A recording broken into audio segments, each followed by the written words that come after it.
Hi guys, welcome to Love and Lust Audiobooks channel, updated daily with great audiobooks, so please subscribe to me if you don't want to miss it. Well, let's go to read this book, The Alpha's Orphaned Mate, Part 1, Chapter 1 to 10. Chapter 1, Killer Meeting. It's frustrating not being the person you want. I walked along with the rest of the group, touring a university I had thought about attending. I was only half listening to the presentation, paying more attention to the conversations of others as we'd pass by. I knew that inside of me was a powerful, confident woman when I was stuck in all the halfway houses or foster homes I was raised in. I would imagine myself that way. But now I was 18 and out on my own. In theory, there should have been nothing holding me back. But I'd never been so filled with anxiety and self-doubt. Did I even want to go to college? I'd always thought that I did, but this was the third university I'd toured, and it just doesn't feel right. For one thing, it was too boisterous and crowded for me. It made me feel like I was in a cage. In addition to the unease of the crowds, I couldn't shake the feeling that there was imminent danger around, that something was lurking nearby and just waiting for the chance to chew me up and spit me out. I tried to tell myself I was being paranoid, but the feeling only got worse. I swore there was a man trailing after us on the tour. He had shaggy dark hair and glared at me every time I glanced his way. I stayed close to the rest of the people and tried not to look at him. He invoked a feeling of terror that I couldn't shake. If I were more confident, I would have confronted him or at least drawn attention to him, but I wasn't the confident woman I imagined myself to be. It was frustrating. And I knew that he had bad intentions. For as long as I could remember, I'd always had a strong ability to sense danger. I tried to dismiss it as just intuition when I was young, but lately I'd had to admit to myself that it was more than that. So it was like there was another being inside of me. Maybe another half of me is more accurate. There was a presence there that spoke to me, not in words really, but I understood it just the same. Sometimes I think it means I'm crazy, but the presence has never led me astray before. It's always guided me away from danger and kept me fed and warm. That's far more than many kids in the system can say. I relied on it, trusted it. And right then it was telling me to stay on my toes. When the campus tour was over, I took a ride share back to my hotel. I saw the man on the sidewalk as the car pulled away. His hateful expression sent a shiver down my spine. I couldn't wait to be far away from him. The place I was staying at was a cheap hotel in a strange city. But it was the best I could do. My flight home wasn't until 8 a.m. and I couldn't spend all night just waiting around the airport. The presence within me was practically howling in displeasure. I kept seeing the strange man's face everywhere, and I started to wonder if he was real or if it was my imagination. After my 18th birthday, something bizarre happened to me. It confirmed everything I ever feared about myself. It proved that I'm either insane, or not human. I'd had a vivid dream that I was running wild through the forest. I could smell the pine sap and moss all around me. I could see the silvery light of the full moon reflecting off of the rain, damp foliage. I could feel the leaves beneath my feet. It was so incredibly real. I wasn't human in the dream. I was a wolf. The feeling of contentment was indescribable. I ran through the forest and felt the dew beneath my paws and smelled 1,000 scents. It was pure bliss until I woke up the next morning, naked in my room. I shook the memory from my mind. I was far too tired to be thinking so seriously now. When I got out of the car, I looked around me cautiously. There was no sign of the stranger. I let out a breath of relief. It had been a long day, and I was hungry. I considered ordering room service, but I didn't want to sit in my room all night alone. I'd had enough of that kind of solitude. I decided to get something at the hotel restaurant that wasn't very adventurous, but it was a start. Once again, I found myself in a crowd. I could barely raise my voice loud enough for the waitress to hear me as I ordered my pasta. I was curled in on myself, toying nervously with my napkin as I waited for my food to arrive. The sense of danger was back. And it was stronger. I was too scared to look around the restaurant for a source. But that's not what had me feeling so exposed.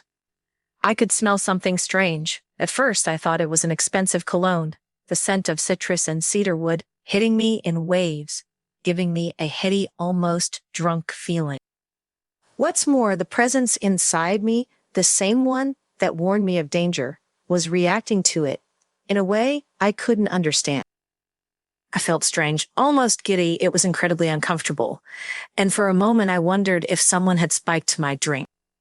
I stood up a little shakily and made my way to the bathroom, telling myself I'd be fine if I just tossed some water on my face.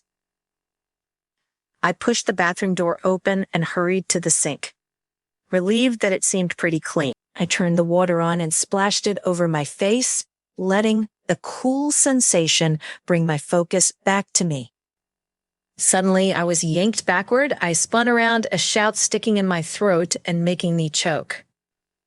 It was the man from the campus. I pushed at him, but it was useless. He was insanely strong. He clamped one hand around my throat and stared at me with that cold, hateful expression. I pulled and clawed at his arms, but he didn't flinch. He lifted his arm and my feet left the ground, increasing the pressure on my throat and leaving me flailing uselessly in the air. Just as I was certain I was about to be killed, the door swung open and I watched over his shoulder as another man entered the ladies' room. It must have been the lack of oxygen that made him appear to be moving in slow motion. His hair was windswept and dark, with a white streak near his right temple, and his eyes were brilliant. He was stunning. What a stupid thought to have at a moment like that. His eyes flashed silver as he stalked toward me.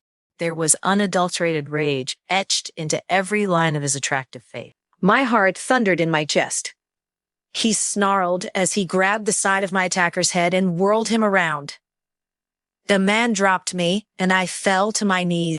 The blue-eyed man landed a series of lightning-fast, brutal blows to my attacker that left him staggering against the door to the bathroom stall.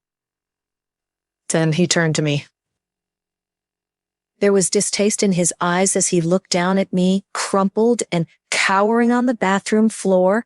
I wanted to cry, but I still hadn't caught my breath. He parted his lips, flashing unnaturally sharp teeth at me. His voice was like a distant roll of thunder. It was the deepest voice I'd ever heard, and it took me a moment to process his words. If you don't want to die, you're gonna have to trust me. I wanted to argue, but my attacker was struggling upright. I scrambled to my feet and stumbled towards the door. The blue-eyed man growled in irritation and turned to deal with the stranger. I rushed out into the hall. I don't know why I didn't run into the bar and scream for help. Apparently, I was the kind of person who dies in the opening scene of a horror movie. I ran down the hall and crashed through an emergency exit, emerging on the street. I was prepared to abandon all of my belongings just to get away. I thought that I'd just go to the airport and wait for my plane. No one would try anything in an airport, and I could leave this whole mess behind me. There was a commotion and shouting coming from behind me, but I didn't dare look. My inner voice was screaming at me to turn back. I kept seeing flashes of silver and red behind my eyes. The low growl in my head was disorienting. It wanted me to go back to the blue-eyed man. It was trying to assure me that I could trust him. I was too confused and afraid to listen. I just focused on my fear. I let it fill up my chest and choke me. Maybe I was trying to argue with myself. I didn't see it coming when I was struck from the side before I could hit the ground. There was an arm around my waist, and I was being lifted from the sidewalk. I screamed as loud as I could, and I was vaguely aware that people were stopping and staring. I needed help. I didn't know what was happening. I tried to vocalize these thoughts, but all that came out was the repeated phrase, whine. Then there was a rumble of thunder beside me, and I was wrenched away from my attacker's grip. The hands that pulled me free were warm and instantly stilled the panic in my chest. Despite myself, I clung to those strong arms. I couldn't see him, but I knew it was the blue-eyed man. I let the inside voice win, and I nuzzled against his chest and cried. His hold was stiff but strong. He was speaking over my head, but I couldn't understand a word. There was so much shouting and sirens were filling the air. I felt like I couldn't breathe. I heard heavy boots rapidly moving away from us. He was leaving. One warm, strong hand took my chin forcefully and lifted my head. I looked into those impossibly dark blue eyes and tried to calm my tears. I had never felt so pathetic. His expression was disdainful as he regarded me. "You're coming with me," he said coldly, clearly. "You can't protect yourself." I wanted to rail against that statement. I'd done a damn good job protecting myself up to this point. That I just stared mutely. I didn't know what was happening. This had to be a nightmare. There was danger in this man's face, but he hadn't hurt me. Han, not yet. That shaggy-haired stranger had stalked me all the way from campus. I would be a fool to think he wouldn't be back. I didn't know why he was after me, but this man seemed to understand. If I was alone, I was going to die. "Follow me," he ordered. He released me and walked away. I hesitated just for a moment, but I needed to decide quickly if I didn't want to lose him in the increasing crowd. The sirens were getting closer. The sense of danger was still buzzing beneath my skin. I was afraid of this man, but right at that moment, I was more afraid of being alone. "Hurry up," he called over his shoulder. I ran after him. Chapter 2. Welcome home. I stumbled down the sidewalk and looked repeatedly over my shoulder at the chaos behind us. There were people cluttering the street and shouting at us to come back. Police sirens were blaring, and I could see the blue and red lights approaching quickly. People were crowded into doorways and windows, looking out to see what the commotion was. The blue-eyed man didn't react to any of it. He just kept walking, facing straight ahead. My head was buzzing with confusion and the insistent keening of my instinctual side. It was too much for me to process. I trailed after the man, not sure what else to do. "Who are you?" I asked, trying to keep up. Who was that man? Why was he attacking me? "You talk too much," he muttered. "Juan," I stammered. I'd been criticized plenty of times for being too quiet, but never for talking too much. The man came to a stop so suddenly that I nearly walked right into his back. In my attempt to avoid hitting him, I stumbled and fell forward. I braced myself, expecting to hit the concrete, but the impact never came. His hand closed around my bicep, enveloping it completely and easily, stopping my descent. I shuddered at how easily he held my whole weight with just one hand. This man was dangerous. I stared mutely as he pulled me upright and glared down at me.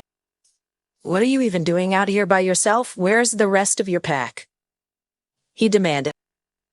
I stammered for a moment, unable to answer him. I didn't understand what he was asking. I felt compelled to respond, even though I had no idea what to say. None of this was making any sense. He snarled in frustration and glanced back. A few police cars had stopped in front of the hotel and officers were trying to calm the crowd. I could see people pointing them toward us, and it made my heart rate double. "I don't have time for this." He grabbed me suddenly and threw me over his shoulder. I squealed in surprise as his arm encircled my thighs and held me in place. I was hanging low over his back and I wrapped my arms around his slim waist to keep myself from falling on my head.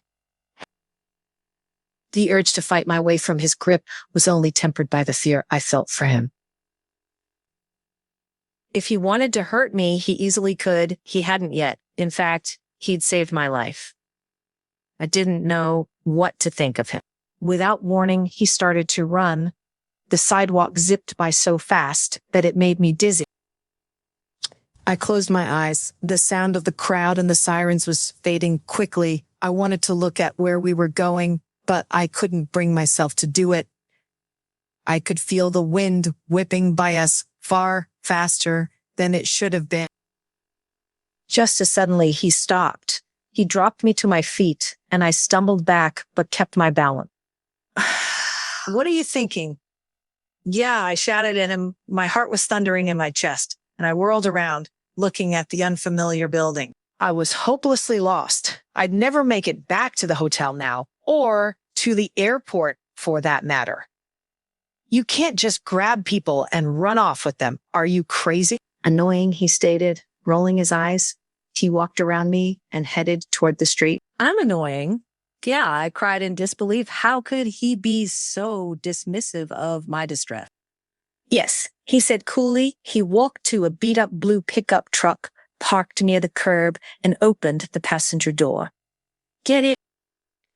No, I said firmly. This had already gone too far. I was not about to get into a vehicle with a strange man. I'm not going to a secondary location. That's how you end up murdered. His cold eyes narrowed at me in irritation. You can get in or I can put you in, he said. His tone was so low and commanding that I found myself stepping forward despite myself. If I leave without you, you'll be dead by morning. That statement made me freeze. He said it with such certainty that it was impossible for me to doubt it. Someone wants me dead. Why? I asked softly. All the adrenaline had left me and I didn't have the energy left to shout. I felt completely deflated. I don't know, he said. I opened my mouth to ask him to explain, but the presence in my mind came to the forefront and whimpered. Its agitation was so overpowering that it took me off guard. The scent of citrus and cedarwood reasserted itself in my mind. It never went away. I was just in such a frantic state that I wasn't noticing it. Now it was all I could think about. It flooded my senses and created a strange warmth in my chest. Something was telling me to trust him. I wanted to fight it, but it had never been wrong before. I lowered my head, avoiding his eyes, and got into the truck. Good girl. He closed the door firmly and walked around to the driver's side. I couldn't believe this was really happening. As he started to drive, I could feel tears pricking at my eyes. He didn't acknowledge them. Instead, he just stared ahead and drove. There would be no one looking for me if I didn't make it back home. If I disappeared in a strange city like this, no one would even know to report me missing. The hotel would throw out my mega luggage after a while, and my landlord would do the same with all my belongings. I had no family and no friends to check in on me or raise an alarm about my whereabouts. I could vanish like a mist and never be thought of again. I had never felt my loneliness so acutely as I did in that moment. The tears just kept coming, and at some point, the exhaustion got the best of me, and I fell asleep. When I woke, it was to the feeling of the truck rattling over an unpaved road. There was the thinnest sliver of a moon in the sky, and the pale yellow headlights didn't do much to illuminate the surrounding. I could tell that we were in the forest, and the trail he was driving on barely qualified as a road, but I couldn't make out anything that might serve as a landmark. There was no way I'd be able to find my way back. The fear that I had felt earlier came back with a vengeance. Why would he be driving me deep into the forest if he didn't have nefarious intentions? I tried to keep myself calm, but it was impossible. He must have heard my erratic breathing and realized I was awake because he turned toward me. His gaze was piercing and analytical. He took a deep breath through his nose and let it out slowly. What's wrong with you? I shifted in my seat, putting as much space between us as I could in the crowded truck cab. Where are we? I asked softly. I'm almost there, he said simply. That didn't help at all. I had no idea where he was taking me. Now, answer my question. What is wrong with you? I don't know what you want me to say, I muttered. I'm afraid I don't even know your name. I don't know what's going on. You just forced me into your truck and drove me off into a deep forest. Can you not understand why that's scary? Maybe it was a bad idea to be that blunt about it, but I didn't know what else to say. There was a long, tense moment of silence before he exhaled deeply. I suppose it would be, he said, my name is Gabe. I'm Estelle, I said quietly. He nodded to show that he'd heard me. But that's not what I meant. He looked at me intensely. I wanted to tell him to stop or to focus on the road, but I didn't say anything. He was staring at me like he wanted to eat me, and I was afraid to make a wrong move. Your scent is driving me crazy, he mumbled, before looking back at the road. Then louder, he said, why are you acting like an idiot, human? Because I am one, I said uncertainly. If that was supposed to be some kind of slang, I didn't get it. He lunged at me, and I yelped and pulled away. His nose brushed the side of my neck, and he took a long, deep breath through his nose. A pleasurable shiver ran down my spine, and I blushed in shame. Why would having him this close feel good when he scared me so much? No, you aren't, he said slowly. I could feel the rumble of his voice against my skin and shivered again. We're going to crash, I said breathlessly. He sat back and glanced at the road. Where is your pack? He asked. Your family. I don't have a family, I answered bitterly. I probably shouldn't have admitted that to him, but at this point, I figured if he was going to kill me, then nothing I said would change his mind. Who raised you? He demanded. The state, I said. He looked at me strangely and I shrugged. I was raised in foster care. What happened to your parents? I don't know why that made him angry, but he really sounded mad. I looked down at my hands and shook my head. I don't know. They abandoned me when I was a baby. They're dead, for all I know, I said quietly. I hated talking about that. It made me feel like garbage. Shit, he said, hitting the steering wheel in irritation. So you were raised by humans. Why do you keep saying things like that? I demanded. What kind of nut was he anyway? He couldn't honestly be telling me that he wasn't human. The other side of me was making me angry too. The way it seemed to trust this man implicitly made me so confused. Everything was telling me not to trust him. Everything but my instinct. You must know that you aren't one of them. Surely you feel your wolf, and you must have shifted by now, you said, matter-factly. Wolf, my internal presence practically prescient at the recognition. My confusion as I woke up, nude in my bed, flashed through my mind. My heart rate increased. So, I looked at him closely, trying to see the truth in his eyes. I'm not crazy. He said there was no sympathy in his expression, but his voice was soft. You're not crazy, just lost. I had a million questions to ask him, but before I got the chance, he parked the truck and killed the engine. Cold dread flooded through me. We were still in the middle of the forest. Why were we stopping? He got out of the truck and walked around to my door, opening it and holding his hand out to me. I took it hesitantly, and he held me steady as I jumped to the ground. I was sure that this was it. He was going to kill me. I followed him silently down a well-trodden path. There was no point in fighting or fleeing. He would catch me easily. When my feet hit a cobblestone path, I looked up in surprise. A sprawling, quaint village lay before me. Small shops, single-story homes, and a tree-lined street had appeared as if by magic. It looked like something out of a fairy tale. I couldn't believe it. I looked at him questioningly. "Welcome home," he said softly. Chapter 3, Wolf Shifter. Estelle. It was the middle of the night, and the streets were silent.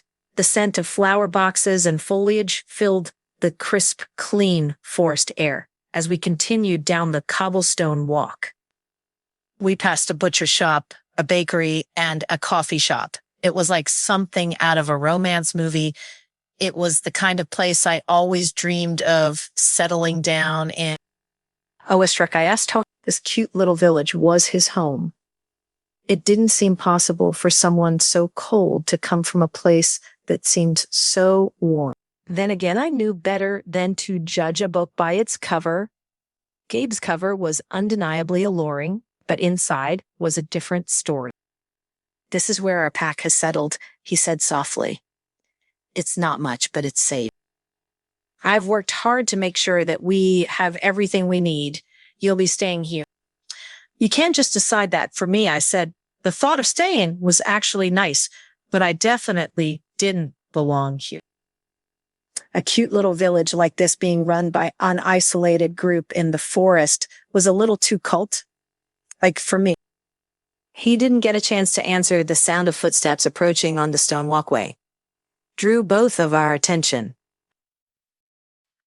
A tall, slim, blond man was approaching with a huge smile on his face. Gabe stopped as we reached the man, and he extended his arm, clasping hands with the man and nodding in greeting.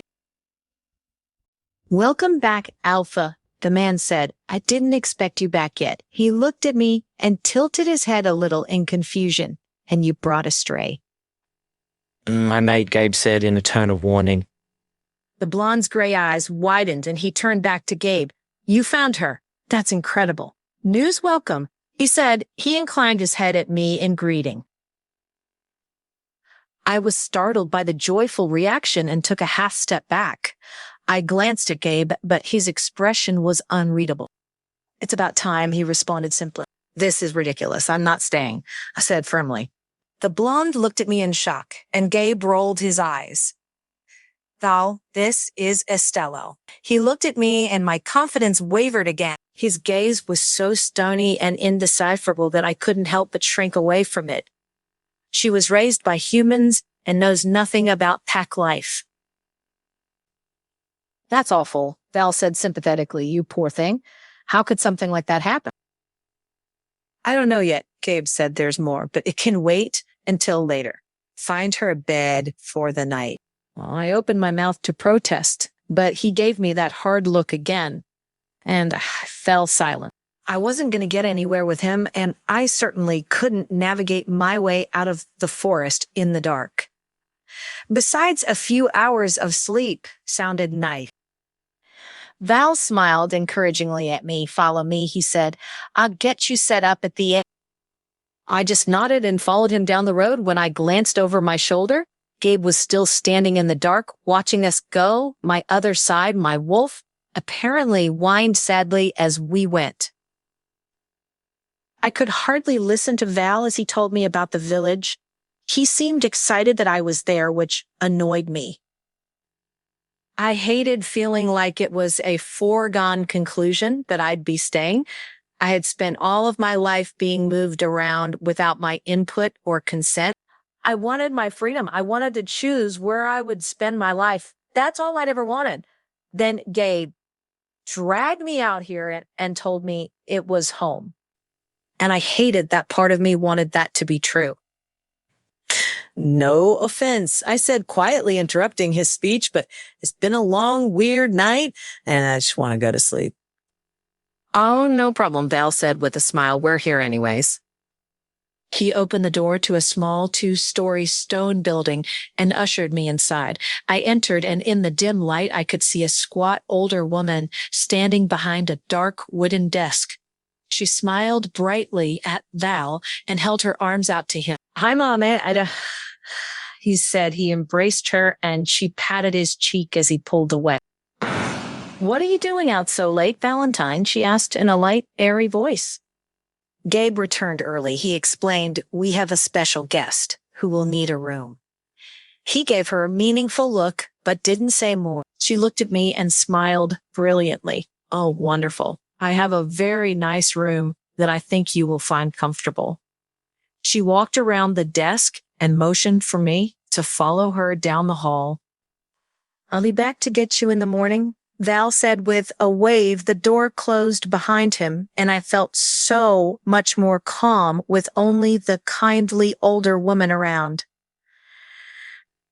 "Are you hungry, dear?" she asked. I shook my head. I hadn't eaten, but fear had stolen my appetite. She looked me over and clicked her tongue disapprovingly. "Will you be needing fresh clothes in the morning?" Yes, I said. "If you have anything I could borrow, I'd appreciate it." I hated traveling without anything on me. I averted my gaze in shame. Relying on others to care for me felt foreign and somehow dirty. "Aren't you a polite young lady?" she said, smiling kindly. She led me to the end of the hallway and unlocked a dark wooden door. She flicked the light switch, revealing a large plush bed and a comfortable-looking chair. I stepped inside and savored the fresh scent of cleaned linens. It was worlds better than my hotel room in the city. She pointed to a door opposite the bed. "The washroom is there, dear. You come get me if you need anything at all. Now you look downright sapped. I'll leave you to get some rest." "Thank you, ma'am," I said softly. She just patted my arm gently and closed the door behind her. I clicked the lock on the door and threw myself onto the bed. This all had to be a nightmare, but it was too visceral for that. I could still smell citrus and cedarwood, and my wolf was discontent that the scent was so distant. I grumbled at it and pulled a pillow over my head. I didn't remember falling asleep, but I must have. The sound of gentle knocking on my door pulled me from my rest. I stumbled to the door and pulled it open, trying to shake the bleariness from my head. The kindly older woman from last night was standing there with a large paper bag. "Good morning, dear. Sorry to wake you so early. I've brought you some clothes. You should get cleaned up. Val will be here to get you soon." "Thanks," I said slippily. I accepted the bag and returned her friendly, if awkward, wave before closing the door.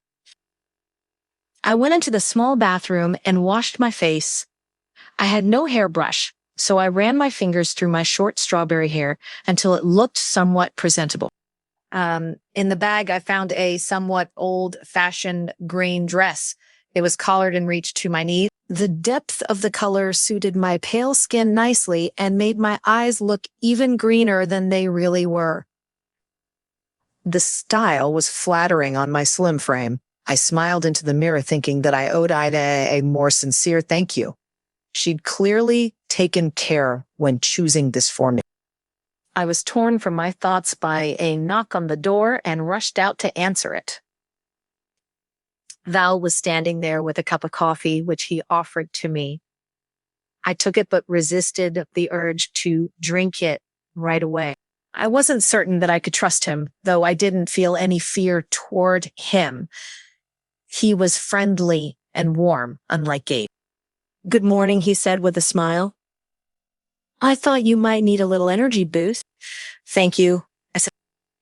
"I spoke with Gabe last night after I dropped you off. He said that you were raised in foster care." "Yes," I said simply. "I don't know anything about my family." I added, I'm sure he was going to ask, and the look on his face confirmed it. "Well, I can't imagine what it must have been like for you to be raised by humans. Did you know any other wolf shifter?" "Shifters?" I asked. "Was that what people like me were called?" "You've shifted, right? You're old enough. You must have taken on your wolf form." He looked me over briefly. His expression was one of open sympathy, and it took me off guard. It was rare for people to be genuinely sympathetic toward me. "I think so, but I thought it was a dream." I admitted softly. "I'll do my best to explain things to you," he said. "I would actually really appreciate that. I have no idea what is going on." I stepped into the hall and closed the door before following him out of the building. In the daylight, the little village was even more beautiful. I couldn't help but admire the buildings as we walked. I'll try to start with the basics. Please let me know if there's anything you don't understand. I only nodded, listening to Val as he spoke. Shifters usually live in packs, large groups of families that have lived together for generations. The leader of the pack is the alpha in our case. That's Gabe. His mate is the Luna. She's his most trusted confidant and has her own responsibilities to the pack. She helps make decisions about care for pups, the injured and struggling members of the pack. She's very important. We don't have a Luna right now. Gabe has been looking for his mate for a long time, and he thinks it's me. I asked incredulously. He knows it's you. You can feel it, can't you? He looked at me curiously. I bit my lip. I had felt something strange whenever Gabe was around. His scent made my wolf go crazy. It almost felt like he was luring me and I wanted to resist it, but it would be a lie to say I didn't feel it. What exactly is a mate? I asked. The fated mate, a soulmate.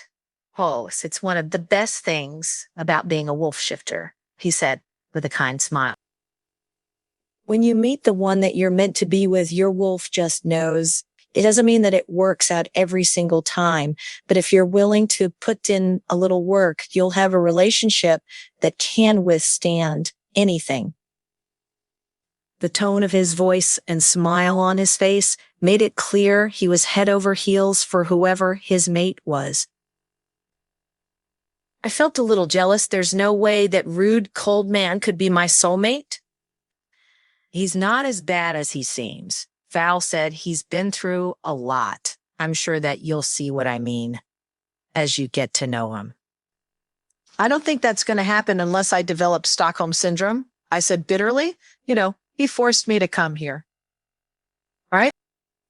I do. It was because you were being attacked by a rogue wolf.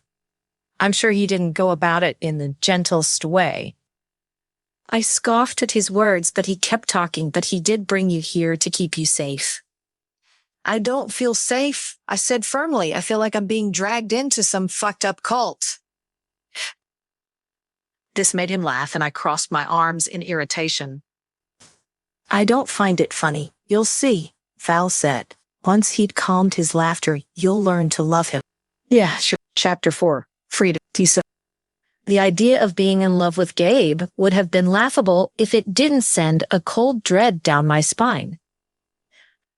I pictured the intensity in Gabe's eyes last night when he'd been just inches from me. He'd looked at me like he could see right into my mind. It was unsettling. I wrapped my arms around myself and shook my head.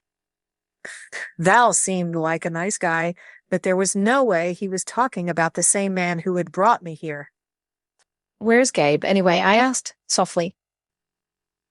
There were a few people out and about now, and it seemed like more of the little shops were starting to open up. I didn't really want to be seen wandering around the village.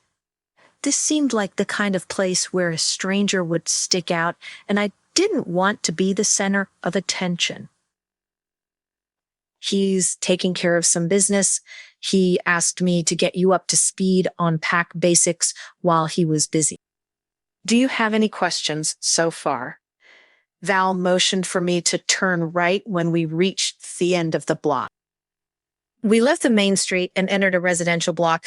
The houses were really more like cottages, but that didn't take anything away from their charm. It was a beautiful little village. What's your role in the pack? I asked him.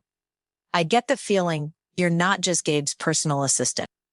Val was too poised and confident to be an errand boy. Besides, I doubted that Gabe would have trusted just anyone to look after me if he really believed I was his mate.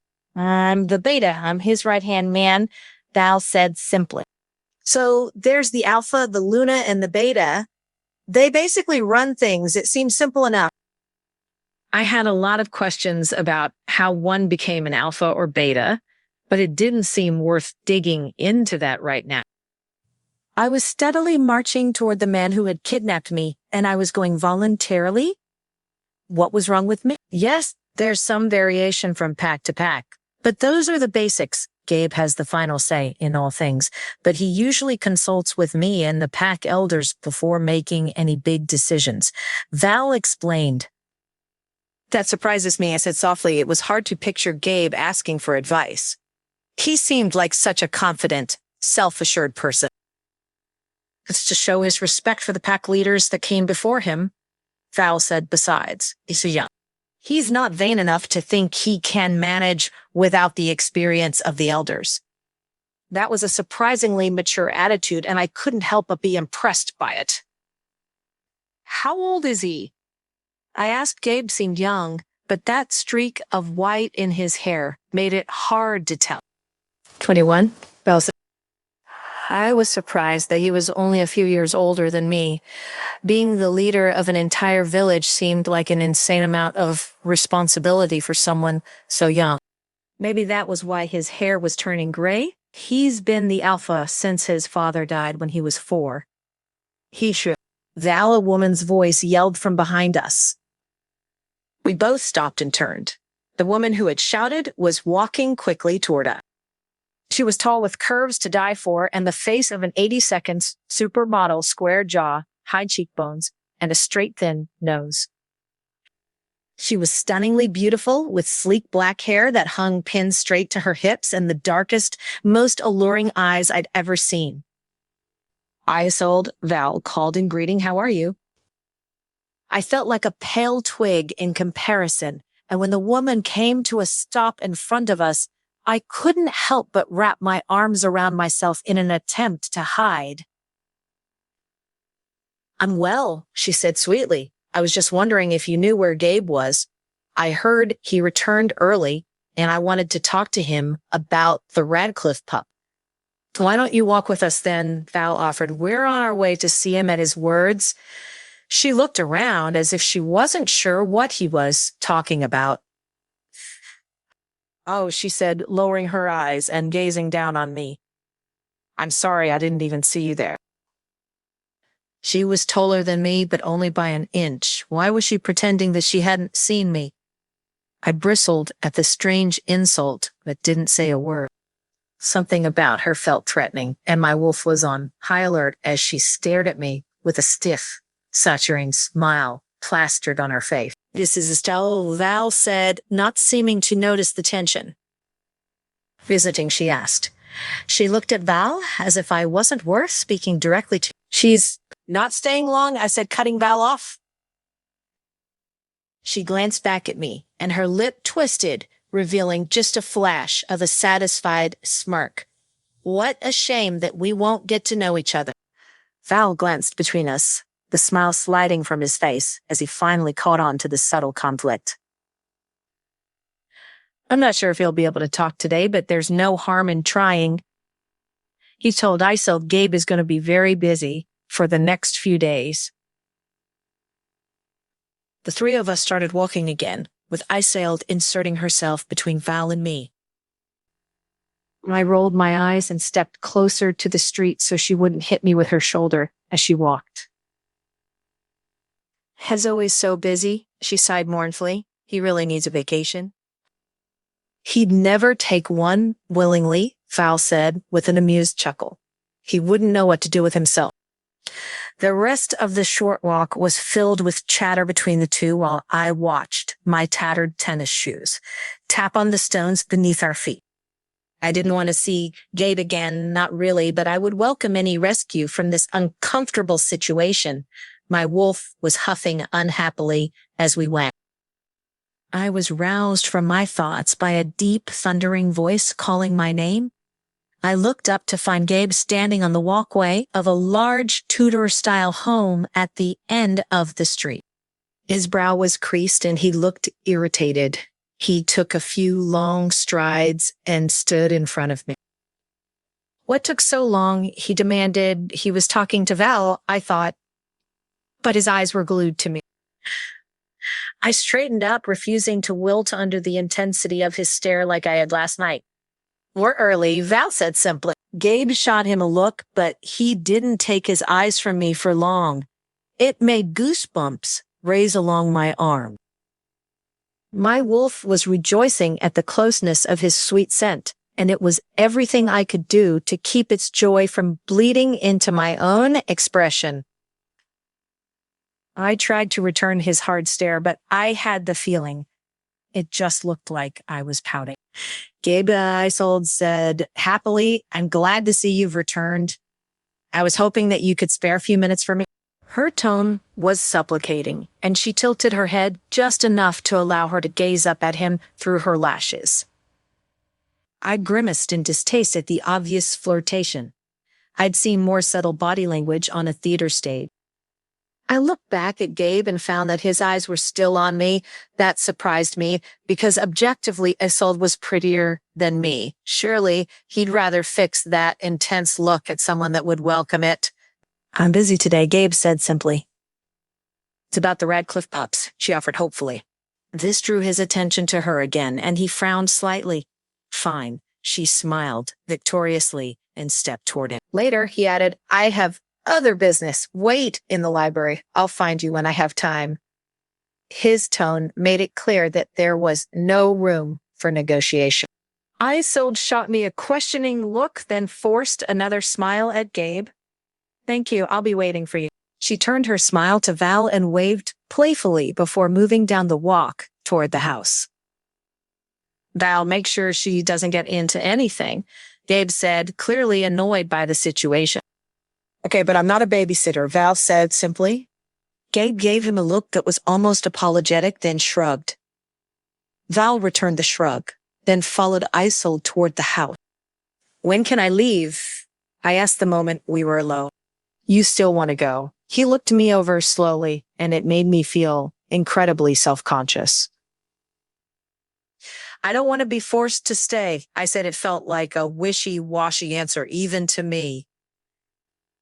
I didn't want to leave the opportunity to learn more about myself and where I came from, but I did want my freedom. It still isn't safe for you. I will find out why that rogue attacked you. Like that, he sneered as if the memory of last night made him angry. But it will take time. How much time? Hell, I don't know. He growled. Are you always this demanding? I'm demanding. Yeah, I gaped in disbelief. I've been kidnapped. You make it sound like I'm keeping you locked in a basement, he said. He gestured around us at the sunny, warm street. You aren't in prison. But I'm not free, I said insistently. I'm not going to argue with you on the streets, he said through gritted teeth. Huh? Why am I embarrassing you? You're embarrassing yourself, he said angrily. I paused and looked around us. There were people out in their yards, unabashedly staring at us. A stranger in their small village was on the street shouting at their leader. Of course, they were staring. I could feel the blood rush to my face. I must look like a crazy person. Damn it, I grumbled. Come inside, he said. He turned and walked down the path. I hated the way he issued commands to me like that and just expected me to follow them. Then again, I didn't really have a choice, did I? I followed after him, feeling like a scolded puppy. Gabe held the door open for me, and I stepped into the house. It was cool inside, and the lighting was muted, leaving me momentarily blind as my eyes adjusted from the bright sunlight.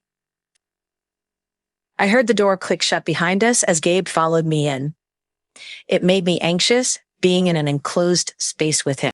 He said he wanted to protect me, but there was no way for me to know what his real intentions were.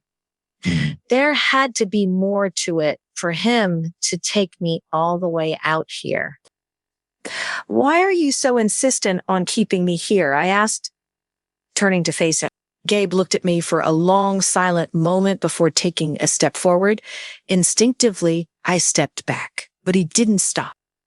My back hit the wall, and my breath caught in my chest as he thoroughly invaded my personal space. Just like last night, he leaned close to the side of my neck and inhaled deeply. I moved my head away from him, trying to keep him from touching me, but he pressed his palm firmly to the wall beside my head and kept me from moving away.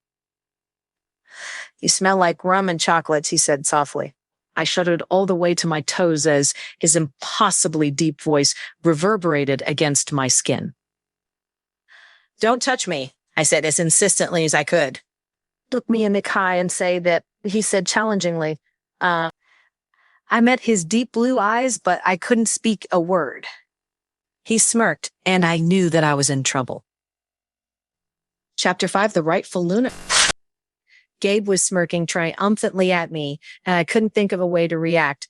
The knowing look in his eyes made me feel exposed. I wanted to hide, but I couldn't move. "Look me in the eye and tell me not to touch you," Gabe repeated. I opened my mouth, but to my mortification, all that came out was a breathy whine. "You can't, can you?" he said victoriously. "Because you want me to touch you. You want it so much. It scares you." "That's not true," I said shakily. Every part of me was telling him that I was lying. My breath was ragged. My heart was thundering in my chest, and my face was flushed. The smell of cedarwood was overpowering. I had to bite my lip to keep myself from whimpering. He hadn't even touched me yet. Just his proximity was enough to make me weep. "If it's not true, then just say the words," he said again. I could feel his body heat, and it made me feel too warm. I had enough self-control not to move, not to close the distance between us, just to see how his touch would make my skin tingle. "What are you trying to prove?" I asked. "I don't have to prove anything," he responded. He brought his free hand up and trailed his fingers through my hair. He pulled lightly, and I moved my head where he guided it. My neck was craned and exposed to him. I could hear his breathing change as he nuzzled into my skin. Warmth washed over my body at his touch. It was an electric current that left my muscles taut and tense. I did my best to stay still and silent. My wolf was whining, and it was hard not to join it. "How can you deny what you're clearly feeling?" he asked softly. He pulled back and hovered inches from my skin. "You feel the pull, don't you?" "I don't know what I'm feeling," I said quietly. "I don't understand what's happening to me." "You're mine," he said firmly. "That's what you're feeling, that you're meant to be mine." I shivered as he moved his head, the tip of his nose brushing lightly behind my ear. "Why is that such a bad thing?" he asked. My head was spinning and I didn't know what to say. It was impossible to articulate what I was feeling. I wanted to scream. I was so frustrated. In other circumstances, maybe I wouldn't have hesitated. As it stood, I felt like I was trapped in a nightmare. My newfound freedom had been ripped from me in a hotel bathroom by an unprovoked attacker. I was lost in a forest with no hope of getting myself out and no chance that anyone would come looking for me. I had just discovered that I wasn't a human and that every fear I'd ever had about my sanity was actually based on reality. The circumstances that led me to the foster system were even more shadowy and confusing than they always had been. In light of this reality, my entire world was spiraling out of control, and he honestly had the gall to ask me why I wasn't giving in to his advances right now. It was infuriating. I wanted to scream at him. I wanted to tell him how insensitive and cold and downright stupid he was being. If I were more confident and sure of myself, I might not be pinned to a hallway wall by the man who kidnapped me. But I couldn't do anything. I could feel tears gathering in my eyes, and I knew I wouldn't be able to hold them down. "Don't do that," he said quietly. "Don't cry."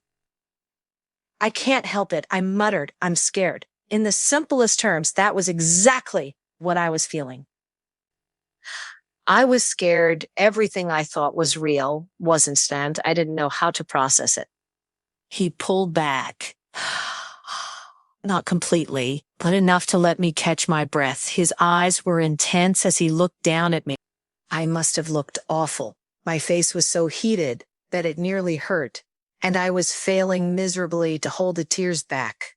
I could feel them leaving trails on my overheated skin. "You're scared of me?" he asked.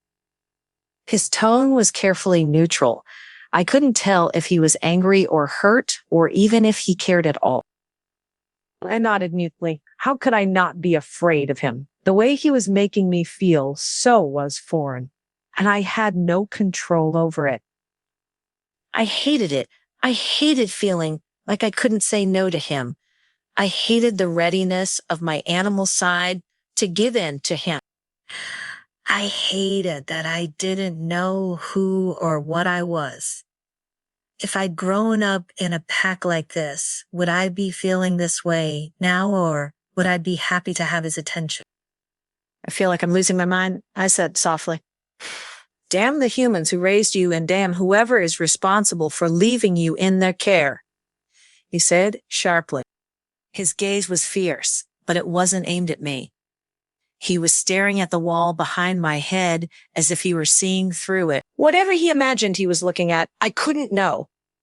But the look of absolute hatred in his eyes was chilling. I wanted to respond to him, but I didn't know how.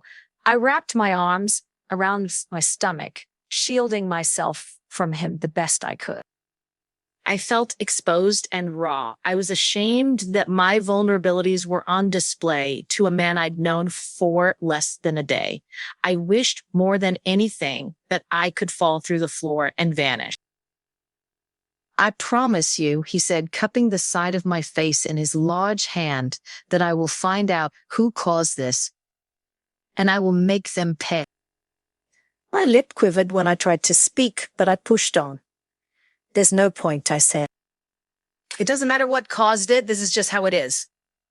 I'd given up any hope for answers years ago. It didn't matter how I ended up abandoned. The damage was done. Knowing the reason wouldn't change that. He shook his head vehemently. "Someone hurt my mate and they will pay."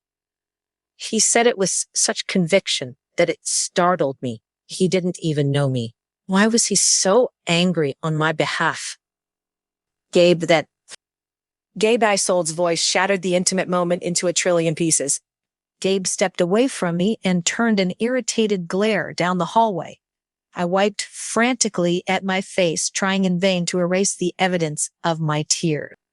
"Oh, there you are," Estelle said sweetly. "I'm sorry if I'm interrupting. I know you said to wait." "So why didn't you?" he demanded angrily. He glanced at me, but I couldn't meet his eye. "Charles asked me to come get you," she said. She lowered her eyes and bit her lip, looking contrite. "I'm sorry. I was only trying to help."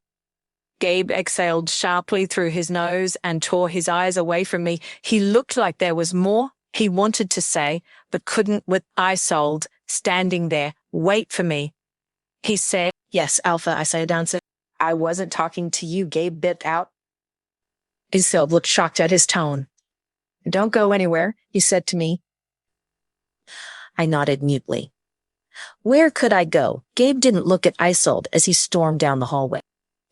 I wiped my eyes again, but it was no use. With my pale skin, it was always painfully obvious that I'd been crying. I pushed away from the wall and started walking down the hall. I wanted to find somewhere to sit down while I waited. I felt incredibly drained by that exchange, and I just wanted to rest. Estelle said. I paused and looked back at her. Any semblance of kindness was gone from her face. She looked me over slowly, scrutinizing every inch of me. I straightened my back and stared at her. I was sure I looked anything but confident, but I tried. What I asked. I had no energy left to deal with her.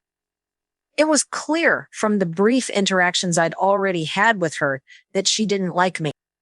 With no one else around, her sweet act was forgotten. And I didn't want to deal with whatever was underneath it.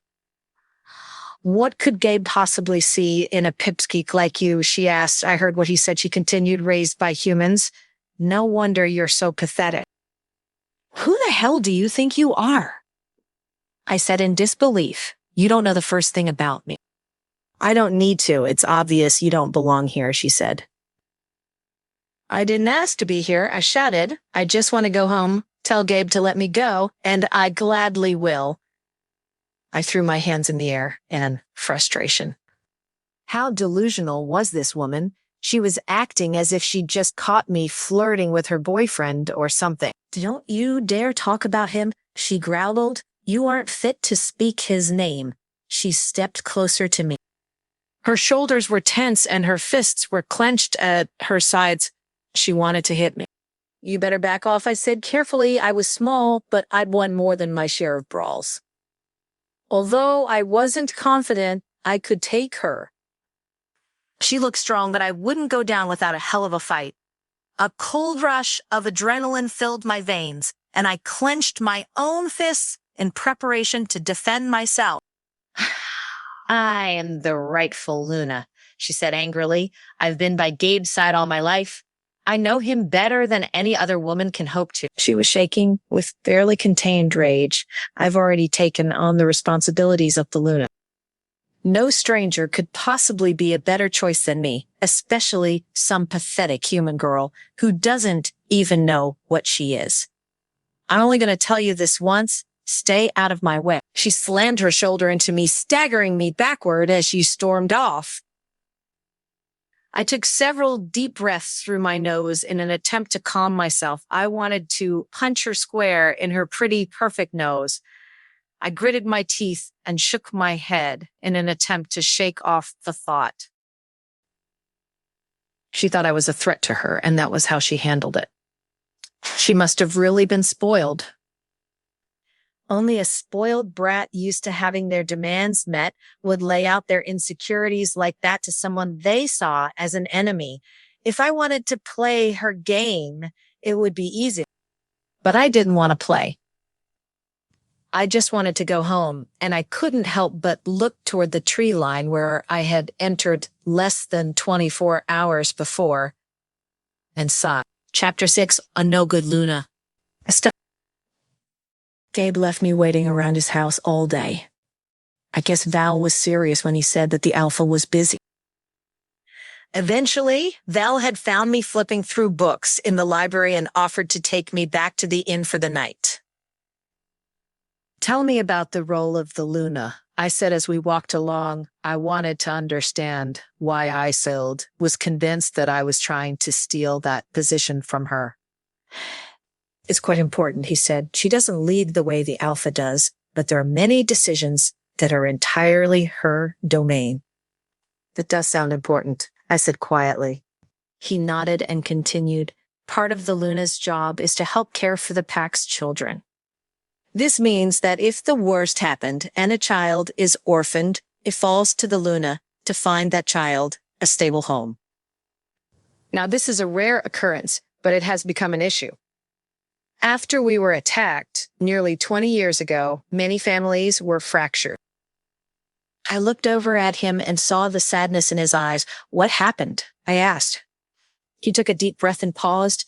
Clearly, the topic made Val uncomfortable. Maybe another time, he said finally. I think it's best that you get some rest tonight. I took the hint. The topic was off limits. Mama, I'd had a hot meal waiting for me at the inn, and I'd eaten and gone to sleep. I wasn't able to rest, though. I wanted to leave just to prove to myself that I could. The lack of control over my situation was maddening. I tossed and turned for hours until I finally gave up. I looked out the window to see that the sky was just starting to lighten. It was nearly morning. It was a stupid decision, but I had to try. I hopped out the window of my room and quickly made my way down the street.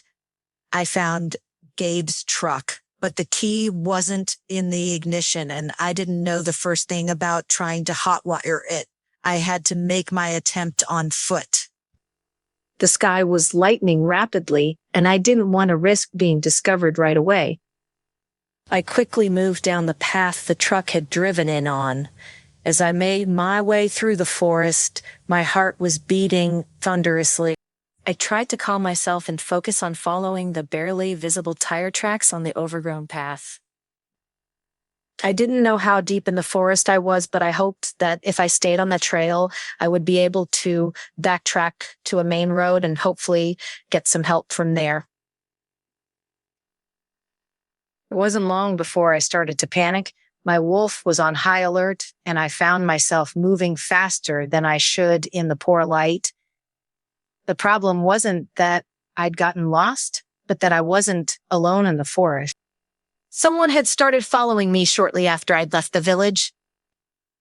At first, I thought it was Gabe or Val, but I didn't smell a familiar scent, and no one responded when I called out to them. I felt my wolf's hackles rise as I got deeper into the forest. Still, I pushed forward. The further I went, the more convinced I became that I was being followed, and the harder it was to focus on where I was going. I was quickly becoming frantic. I was sure that the snapping of twigs nearby couldn't have come from anything smaller than a man. It was truly morning now, and the sunlight streaking through the trees was casting strange shadows along the ground, which did nothing to quell my anxiety. Images of the attack in the restaurant were flashing through my mind. I was sure that the shaggy-haired man had found me and intended to finish the job. Just when I was preparing myself to fight for my life, the presence vanished. Moments later, I heard Gabe's voice calling to me, and I picked up his scent on the breeze. Whoever had been hunting me, they were at least smart enough to be afraid of Gabe. I was so relieved that I ran toward his voice. All thoughts of getting away from him were momentarily forgotten. "What are you doing out here?" he demanded. I thought that he was going to say more, but he looked at me and recognized the panic in my face. What happened? "I think that someone was following me," I said breathlessly. I wanted to throw myself into his arms, but I didn't dare. I looked around us at the towering trees, but there was no sign of anything. Gabe frowned and lifted his head, sniffing at the air. He looked perplexed, but he didn't give any indication that he didn't believe me. "It's not safe for you to wander off alone," he said. "I told you that." "I know." I wouldn't apologize. This was his fault for trying to keep me locked up, but I wouldn't be trying anything like that again. I wanted to go home, but it was clear that there was still danger lurking out there, waiting to catch me alone and vulnerable. Whoever was after me knew where I was. I couldn't leave. Gabe sighed in irritation and reached for my arm. I let him grip my elbow and lead me back toward the village. "I don't have time to waste chasing after you," he said sternly. "I have an important meeting. Since I can't trust you not to run off, you'll have to come with me." "I won't try to run off again," I said quietly. He glanced at me but didn't say more. We walked in silence through the village and back to his house. I was too focused on trying to quell my anxiously thundering heart to pay much attention to Gabe. My wolf was soothed by his scent and proximity, and I was soon calmed and content.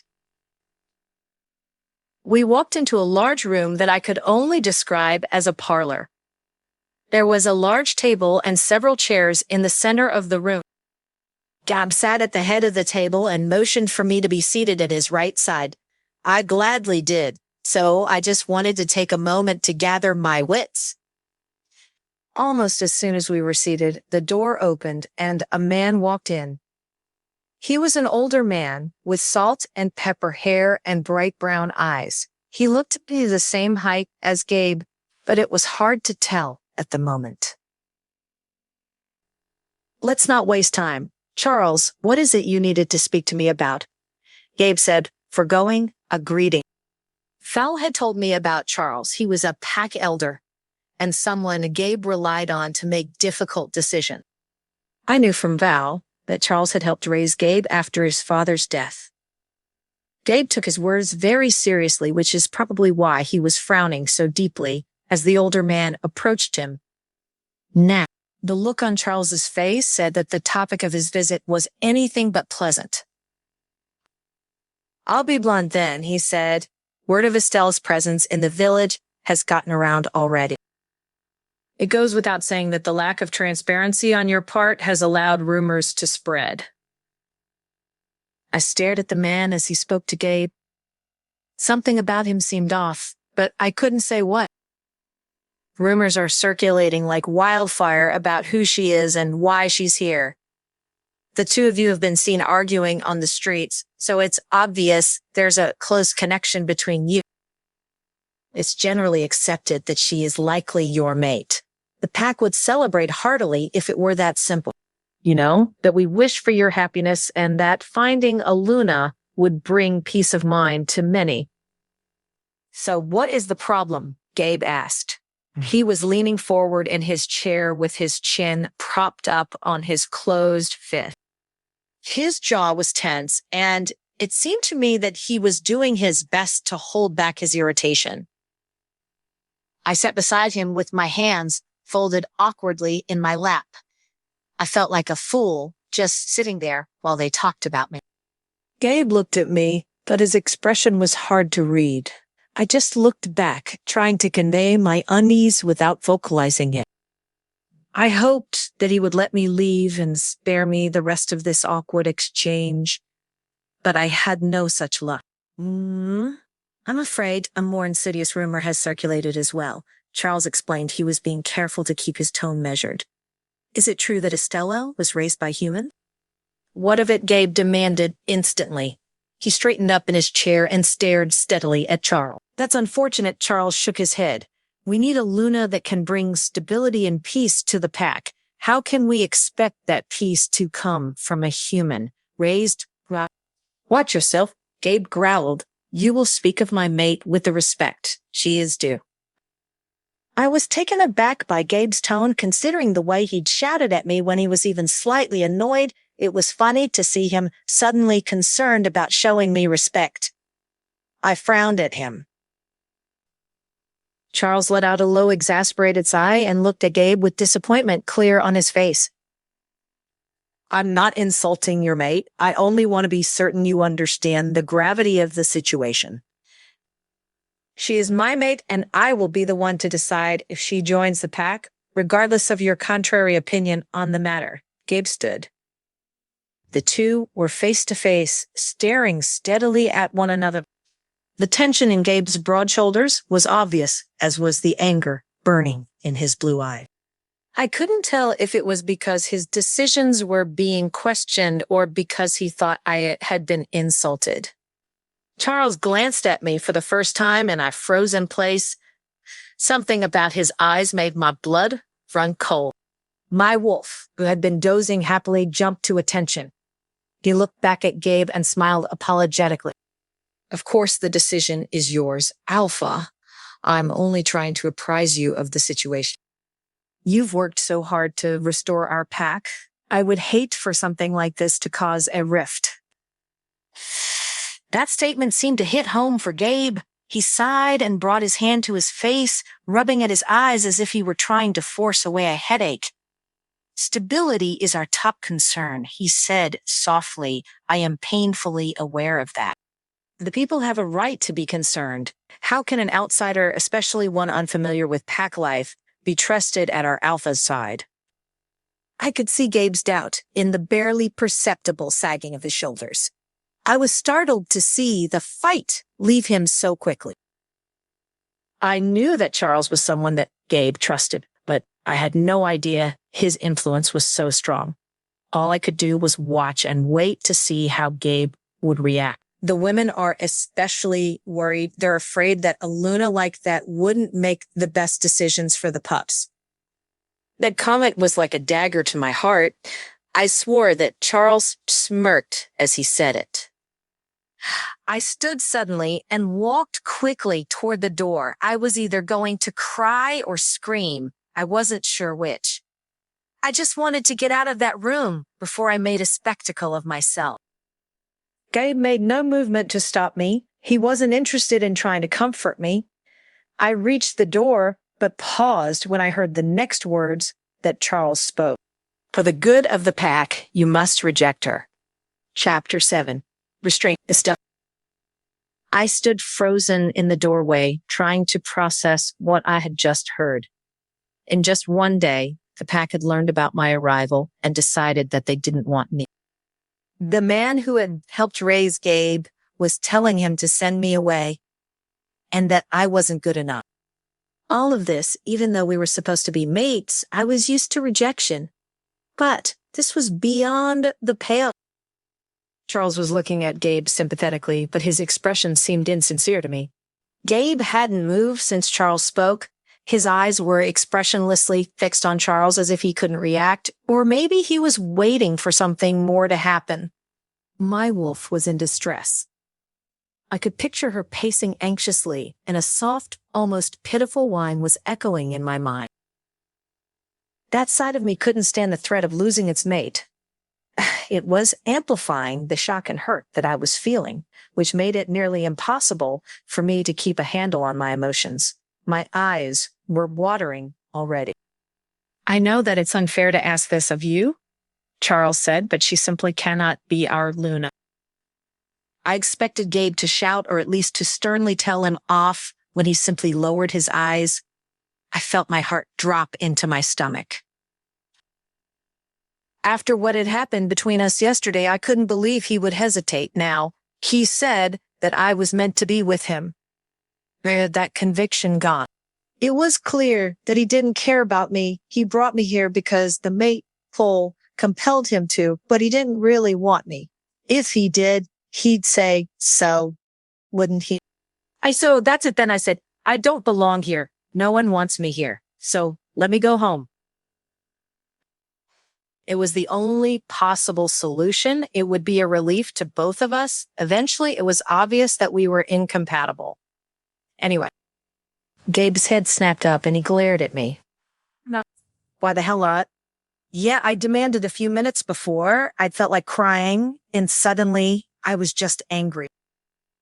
I never asked to come here in the first place, and what concern is it of yours if I die? We're strangers. There's nothing between us. No connection, no loyalty. There's no reason for you to care. I just couldn't understand him. He had shown nothing but irritation and anger toward me. Why would he put any more effort into keeping me around if it was only going to cause him issues as the alpha? It didn't make sense. Charles had a knowing expression on his face. You cannot speak to the alpha that way, he began. Gabe held his hand up to silence him. That cold look had returned to his eyes, and his jaw was tense as he slowly walked toward me. I straightened my back and kept my eyes locked on him. You're not leaving, he said forcefully. He'd used that tone on me before. I instinctively wanted to obey him, but I fought the sensation. I had to physically shake my head before I felt like I could respond. You can't make me stay, I said as steadily as I could. He growled. He actually growled at me. He grabbed me by my upper arms, and the force of his grip hurt. I gasped at the pain, but didn't try to pull away. I knew that it would only hurt more. I can make you do whatever the hell I want, he said coldly. I gritted my teeth and fought my desire to look away from him. I could feel my hands starting to shake. It was terrifying, having him tower over me and say something like that. The icy look in his eyes made it impossible to tell what he was thinking. I had no idea if he would really hurt me or if he was just as angry and uncertain of what to do as I was. No, you can't, I said shakily. He could try, and he had so far, but I knew that ultimately I'd find a way out. I always had before. There were plenty of situations I'd found myself in throughout my tumultuous life that I had to fight my way out of. I may have ended up anxious and quiet as a result of my upbringing, but I also learned to do what it takes to protect myself. Stubborn woman, Gabe rumbled. His grip on my arms loosened, but he didn't release me. It was clear that he was annoyed at my interjection into the conversation he'd been having with Charles, but I'd be damned before I'd stand mutely by while they talked about me. You have no idea the gravity of this situation, Gabe said. I don't understand. Yeah, I've been kidnapped. I screamed at him and yanked myself free of his grip. I was nearly murdered in a bathroom. I'm being held captive by fucking wolf shifters. You think I'm the one who doesn't understand the situation? Yeah. Did he really not understand what he was putting me through, or did he just not care? Just let me go home. I pleaded. You are staying with me, Gabe shouted, even if I have to keep you locked in your room. I'd been kept under lock and key before. It was the worst feeling I knew, and it was hard not to lose myself in the terrible memories. Ungrateful girl, Charles cut in. You would be dead if the alpha hadn't found you when he did. Maybe I'd be better off, I said bitterly.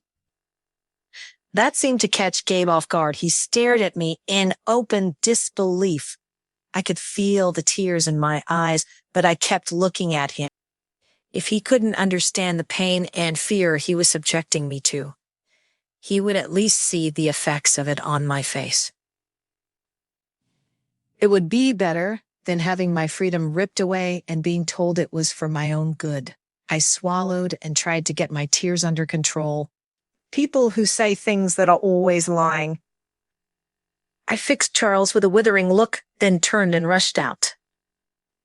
It hurt. Rejection always did, but so did being treated like I was some kind of commodity.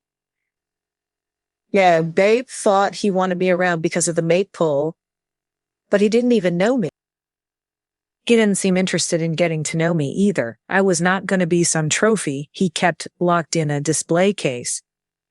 I had to get out of there. I could smell Gabe approaching and whirled to face him. Before I could speak, he had grabbed my wrists and pushed me against the wall. I gasped as he crowded in close to me. I tried to pull my arms free, but he tightened his grip. His touch made my skin tingle, and for a moment, I was left breathless. I closed my eyes and tried to force the reaction aside. Let me go. I demanded. Be quiet, he commanded. This attitude of yours might have worked for you with humans, but it is not acceptable here. You will show me respect, he said slowly. His voice was dripping with condescension. It was infuriating. Respect is earned, I spat back. You've done nothing but insult, bully, and threaten me. Why the hell should I respect you for that? I am the alpha, he said, isolate. I could have sworn his eyes flashed as he said it. He was truly angry. I knew that I should shut my mouth, but I was too worked up. I pulled against his hold again, but his grip didn't change. I glared back at him, hoping that my expression could convey a fraction of the outrage I was feeling. You are a jerk, he growled again. My wolf was whining in my head, trying to get me to stop. I am warning you, Estelle. Learn your place. You don't know the first thing about me. I said, who are you to tell me my place? I yanked on my arm until I thought my wrist might break. Gabe must have realized that I was hurting myself because he finally let go. I shoved against his chest. You don't know me, I yelled. I will not be locked up. Confusion flashed across his face before he schooled his expression. He opened his mouth to speak, but I shoved against him as hard as I could and ran. I rushed out the door with tears streaming down my face. This time, he didn't follow me. I stumbled down the sidewalk, trying to put as much distance between us as I could. I could hardly catch my breath through my sobs, but I was afraid to slow down. I rubbed my sore wrist and held it close to my chest. He hadn't hurt me, not really. That didn't make me feel any better. He tried to physically intimidate me, and that was more than enough to show me what he was capable of. I couldn't stay here. I had to find a way out of this mess. I would have to risk the trail again, and if I ended up getting attacked, so be it. Whatever was out there could only kill me. It probably wouldn't mock or belittle me first, so it was a step up. My wolf was urging me to go back. I could practically feel it pulling at me. I wiped my eyes on my sleeve and kept moving forward. I rounded the corner and hurried along the sidewalk. I could see the trail now. I just had to keep my head down and hope that no one tried to stop me. There were people scattered around the little shops and sidewalks chatting happily as if it were just a sunny summer morning. I wished that I could be a part of that simple, comfortable life. I couldn't stare too long. I knew that I would be recognized. Charles said that the pack knew who I was, even though I had hardly met anyone. I didn't know if someone would try to stop me from leaving, but I didn't want to risk it. I just had to get away from Gabe. I kept my eyes fixed on the trail. I was only a few blocks away. Now, as soon as I reached it, I would run as fast as I could. There had to be a main road at the end of it, and I could flag down some help or hitchhike out of here. I could hear voices murmuring as I passed by. A familiar male voice stood out among them. I picked up my pace, but it was too late. He had seen me. Chapter 8. My history. Estelle, where are you going? I paused despite myself. It was Val's voice. I should have pretended I hadn't heard him, but it was too late now. The smile fell from his face as he approached me. When I asked hoarsely, I wiped uselessly at my eyes and tried to compose myself. What happened, he asked? I threw my hands up helplessly and let out a humorless laugh. Gabe. What happened now? Val seemed equal parts concerned and annoyed. He threatened to keep me locked in my room if I tried to leave. I sniffled and hated myself for how pathetic it sounded. Why won't he just let me leave? Why did he say that? Val asked. He wouldn't make that threat unprompted. According to Charles, the pack doesn't want me as their Luna. He told Gabe to reject me. I said if that was the case, I should just go home. If I'm not wanted here, then there's no reason for me to stay. I explained. Charles said that he used the word reject. The tone of Val's voice told me that I'd missed something significant. I wrapped my arms around myself in an attempt to calm myself down. It didn't do much good. Yes, I said, he said that Gabe should reject me for the good of the pack. Why would he say that? The pack hasn't even met you yet. Val was frowning deeply. I tilted my head slightly. I wondered that too. I'd only met 4 people since Gabe had brought me here. Of those 4, I'd only had extended conversations with Val and Isolde. How could rumors have circulated so quickly? It doesn't make sense, I said softly. Why would he say it then? I have no idea, Val said, but I'll try to find out. Gabe must be upset. He takes Charles's opinion very seriously. Doesn't matter, I muttered. I'm not staying. Where are you going to go? He asked curiously. I pointed toward the trail through the forest that way, and if I get killed, so be it. Val looked amused. You won't get killed. This is our territory. There's nothing in these forests that could pose a threat to you. Are you sure? I couldn't have imagined being followed this morning. Something was absolutely trailing me. And according to my wolf, it had bad intention. The perimeter is clearly marked and guarded by members of the pack. You must have seen them at the checkpoint when you drove in. He said he was giving me a curious look. I didn't see anyone. I said, I must have been asleep for that. Well, you could leave if you wanted to.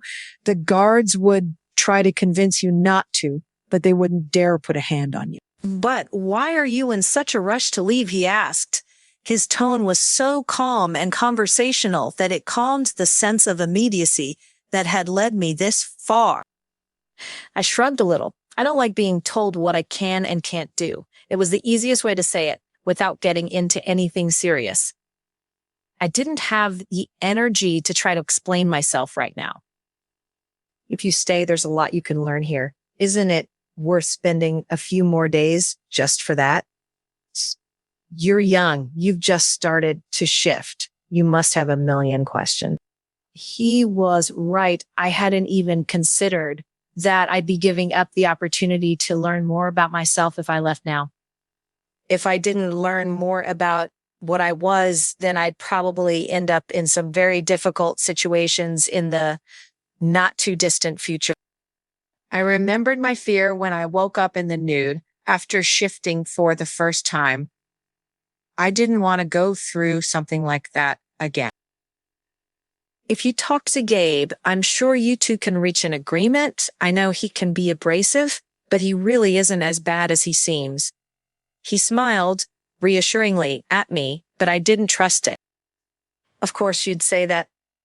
I said suspiciously he'd be pissed if he found out you let me leave.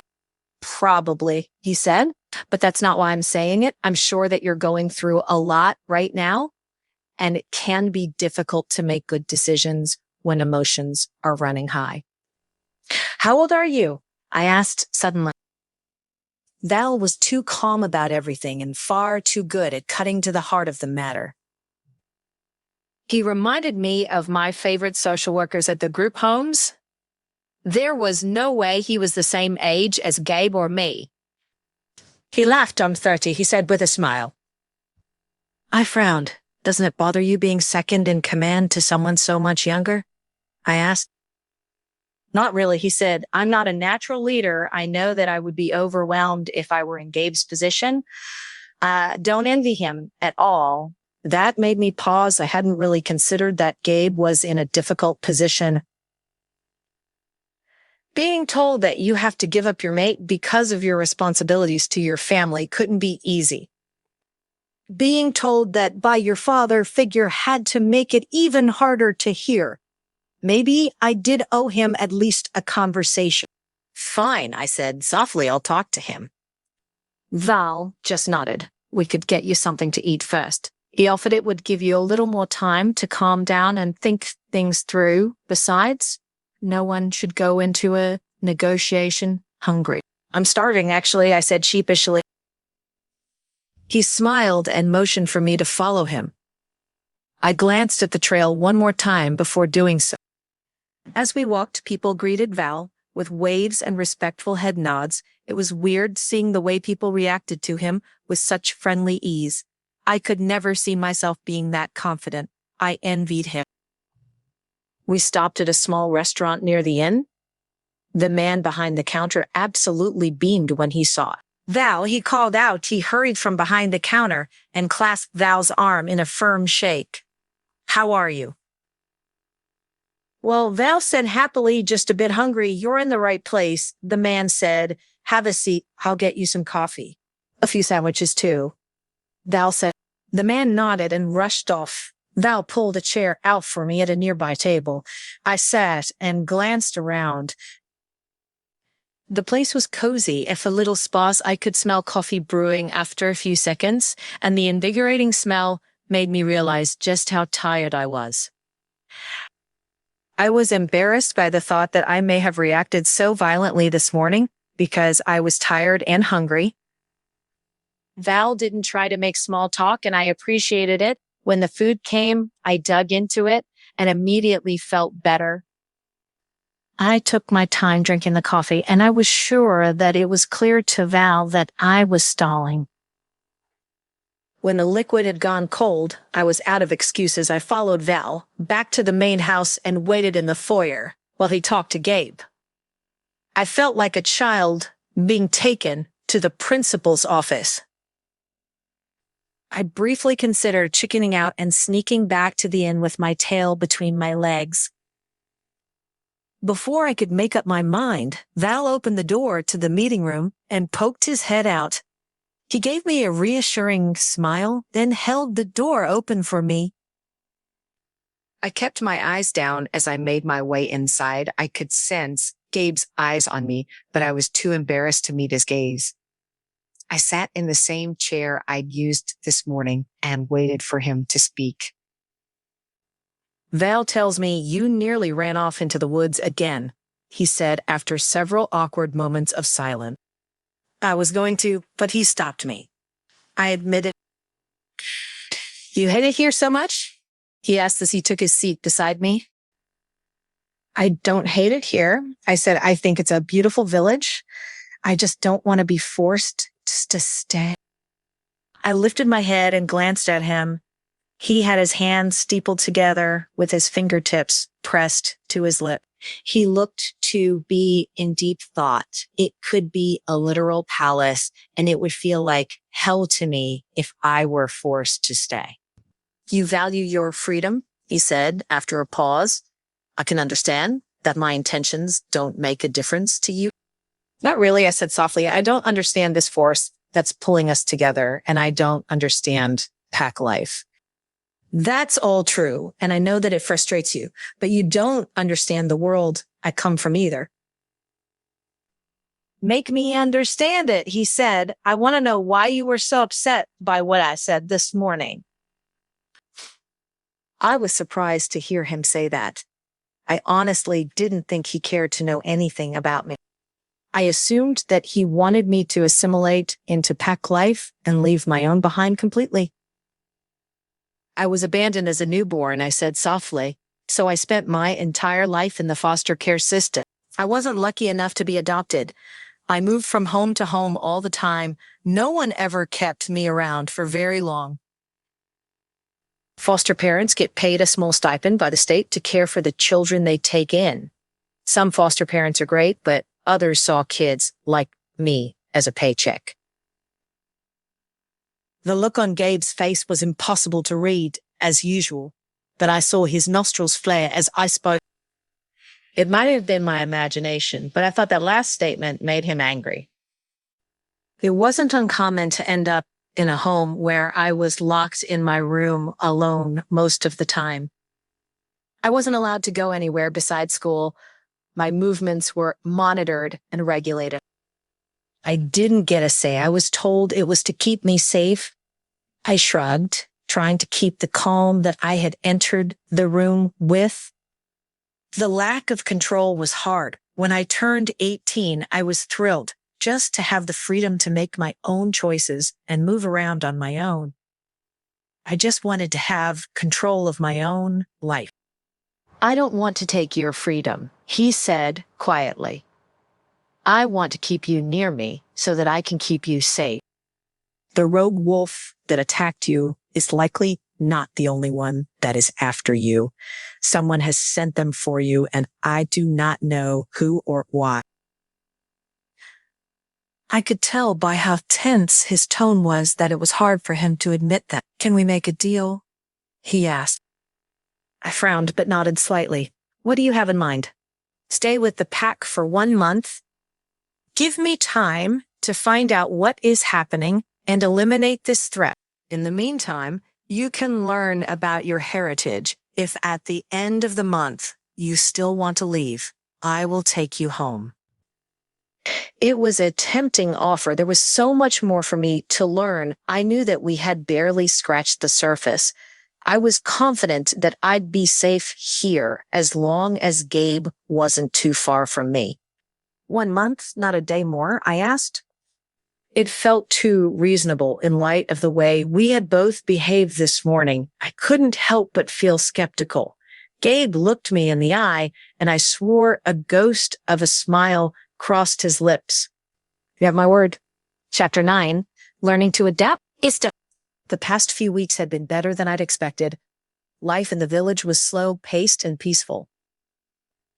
I loved walking along the streets in the evening. I could stargaze and breathe the cool, fresh forest air and never have to worry about who might be walking behind me or what would happen if I took a wrong turn. It was a peace I'd never felt in my life. Madame Ed was great company too. We'd started spending our evenings together playing gin rummy or crazy eights while she told me stories about the pack. I learned so much more about the intricacies of pack life from her than I could have from anyone else. She had stories about all of the families in the village, including Gabe. She told me all about his father, the previous alpha. By all accounts, he was a friendly, patient man. I felt bad for Gabe for having lost him so young. I couldn't help but wonder how much of his cold exterior was because of that loss. She also told me about Charles. He had been close friends with Gabe's father, and when a 3-year-old Gabe suddenly found himself the only alpha in the pack, Charles had stepped in to rule in his stead. As Gabe grew, Charles had gradually handed over power. That was how they'd reached the unique arrangement they had now, and why Gabe looked to Charles for guidance. When I asked Mama Etta about Isolde, she waved her hand in the air dismissively and blew a raspberry, then said, "That's all I have to say about that." I laughed so hard, I nearly fell out of my chair. I had gotten to know a few others in the village as the days passed. The kind man who ran the restaurant was named Russ, and he had a son who wanted to go to school in the big city when he was older. I'd agreed to meet with his son and tell him about the human world sometime, though it hadn't happened yet.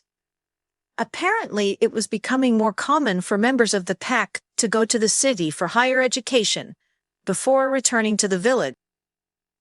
Many of the older folk had reservations about the practice, but Russ was excited for his son to explore the world. He made me lunch every day, and we chatted about his family. I had never met such a devoted and loving father. It made me happy, if a little jealous. I still got weird looks from some people when I explored the village, but I tried to ignore them. I knew that it was because they were curious. I knew that it was rare for them to get long-term visitors. Besides that, I'd been seen with Gabe almost every day. I'm sure that there were plenty of rumors about what was going on there. Gabe told me that the nightly guards patrolling the territory had reported some odd incidents since the night he brought me here. There were weird sounds and movements in the forest that they couldn't explain. This was both inside of the borders and outside. A few nights ago, a rogue wolf was caught sniffing around the area. Gabe had been especially worked up over this. I hadn't understood at the time, but Mama Adi had explained that rogues were wolves without a pack, usually those that had been abandoned or banished for some reason.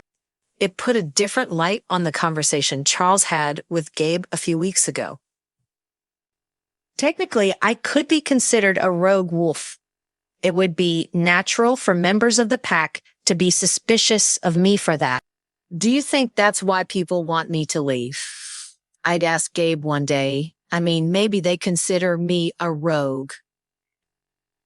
He almost seemed offended by the idea. Of course not. He said, "Why would they think that I am worried about the rogue activity in the forest? That could mean that you're still being targeted for some reason. I need to know why." He still hadn't been able to discover why that may be the case, and he was clearly frustrated by the lack of progress. As the days stretched on, it became clearer to me that Gabe was more complicated than he appeared. He kept his expression carefully neutral and his emotions guarded, but that didn't mean that he was cold.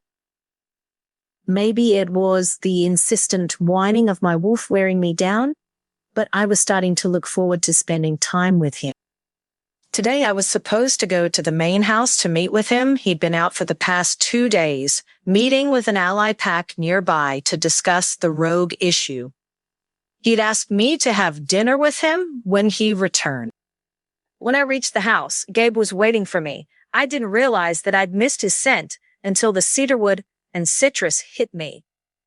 For one wild moment, I had the urge to hug him. "Hello, Estelle," he said. "Welcome home," I responded. I could feel my face heating up and tried to play it off. "How was your trip?" "Informative," he said simply. "We're not the only pack in the area dealing with rogue. No one knows why they're gathering, but something is brewing. We'll need to call a council meeting." "That sounds serious," I said with a frown. We walked down the main hallway together, passing a few people as we went. The main house wasn't just Gabe's residence. It was basically the capital, or pack house. It was always buzzing with activity as people had meetings and came to discuss their concerns with the alpha. The door was always open, so privacy was a little hard to come by.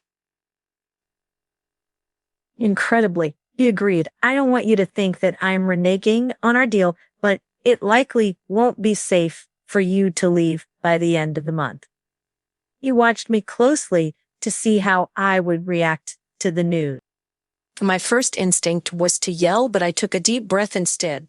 I had no reason to think he wasn't being honest about the situation. That's disappointing, I said softly. I looked down at my hands as I twisted them together uneasily. Are you upset? He asked. I resisted the urge to roll my eyes and nodded instead. If there were a compromise available, I'd be open to discussing it. I don't see how you could safely leave now. He seemed sincere enough. What kind of compromise could there be in this situation? Will you bring me home to get some things? I asked suddenly. I didn't own much, but having my own clothes on hand would do a lot to make me more comfortable. Besides, I wanted my necklace when I'd been abandoned. The only thing found with me was a locket. I'd held on to it my whole life. A little irrational part of me thought that it was important to have that little connection to my parent. I'd left it in my apartment when I traveled to visit colleges because I was afraid of losing it. I regretted not having it with me now. Gabe looked thoughtful. That might be possible. He said after a moment, I don't see why I couldn't go to your home with you. I was so focused on Gabe that I almost didn't notice Isolde walking down the hallway in front of me. I paused awkwardly, and Gabe stopped beside me. Isolde was glancing between the two of us with a strange expression on her face. When she didn't move, Gabe raised his eyebrow at her. That was enough of an expression to let her know that he was getting annoyed. She apologized and rushed to get out of our way. She bumped into my shoulder as she passed, but I ignored her. Where do you live exactly? Gabe asked. Phoenix. I said, that's far. He sounded almost surprised. I thought that you were local. No, I was just checking out the university, I explained. He looked thoughtful and didn't say anything else. It was actually kind of nice having him show an interest in my life.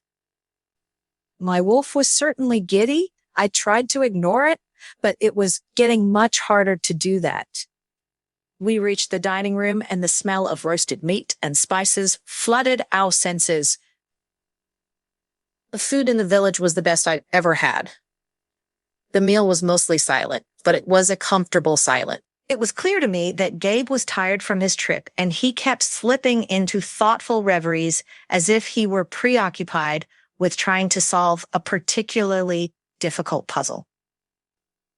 Malafida tells me you're making friends. Gabe said suddenly. I don't know about that. I said softly, I've spent most of my time with Mama. We're talking to Russ at the restaurant. It's been nice, though. It's good to hear that you're adapting, he said. I frowned a little at the wording. There's nothing wrong with not wanting to socialize more, he added after a moment. I pursed my lips thoughtfully at that. Gabe was a quiet person. I wondered if the meetings and socializing required of him as alpha were ever hard for him. I wanted to ask, but it seemed a little too personal, so I refrained. We were handling being cordial for now, but I didn't trust that he wouldn't tip into a rage if I said the wrong thing. I'm afraid I have to cut our time short, he said. I have people waiting to meet with me. Of course, I said, as I stood, it's late already. I'll get out of the way so you aren't up all night working. You're not in the way, he said. My face flushed again. I'll walk you back. No, that's okay, I said. I can head back myself. I enjoyed the walk, honestly. He looked annoyed, but nodded his assent and walked me to the front door. There was an awkward moment where neither of us seemed to know what to say. I waved my hand weakly and hurried down the walk. Gabe almost looked amused before he went back inside. I noticed a few people staring at me as I walked from the main house. I didn't think much of it at first. The longer I walked, the more alert my wolf became. Something felt off. I could hear voices speaking urgently, and I glanced up to see a small group gathered outside of a residence. There were 3 young women speaking in hushed tones. I recognized one of them as Isolde. She smiled at me and waved, but the other 2 women were openly glaring at me. I frowned, but kept walking. My wolf growled. That smile was concerning. I hadn't told Val or Gabe about the incident with Isolde. I didn't want to deal with any drama, and I didn't want to make her feel like her concerns were validated by getting her into any trouble. As much as I liked this little village and as much as Gabe was growing on me, I still wasn't sure if I wanted to stay here. Even if I did, I wasn't sure that I could handle being the Luna. It seemed like such a huge responsibility. As I passed, I heard their voices pick up again. A shiver ran down my spine. Nothing good could come from them. Chapter 10. No one disrespects my men. I was either paranoid or people were still talking about me. It had been 2 days since Gabe returned from his trip. Since then, every time I stepped outside, I felt like I was being watched. I caught people whispering or pointing at me sometimes. They just glared as I walked by. I racked my brain but couldn't think of anything I'd done that might have offended anyone or upset the pack like this. I wanted to talk to Gabe about it, but I was afraid he'd think I was being dramatic. Things hadn't exactly been sunshine and rainbows between us. Sure, we were getting along better, but that was because we had a tentative agreement about my staying. I had an out, at least in theory. He could always change his mind and refuse to let me leave. If it came to that, I'd find a way out, but it was pointless to dwell on it. Now, I tried to stay away from the main house during the day because Gabe was always working. He'd get irritated if I was underfoot, but he was also irritated if he didn't know where I was.